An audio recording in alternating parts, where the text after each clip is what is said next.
Just like the previous video, the right shoes can change your life. So can the mode of transportation. Hence this beautiful broom that we're going to use the Tangle Scena on. And there will be a separate video of shading that'll be for subscribers only. So I have a lot of people tell me they have a lot of trouble with Scena. And the reason that is because the ego has no place in this tangle. This is a freehand, free flow tangle based on your intuitive, creative side.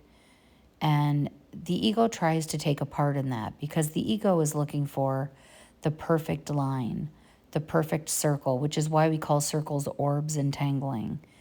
It's looking for perfection, and we are perfectly imperfect. The art that we do, especially when the ego isn't present, will look so much different than the art if it is present. And so tangling to me is about a journey to the end of the tangle. The tangle is a bonus at the end. And that's very important to me because I have learned so much more from tangling than just how to draw. I've learned how to relax my mind, relax my body, de-stress. And I noticed that the more I paid attention to those things and took time out for me and self-care, the better the tangle looked. So take time out for you, whatever that may be.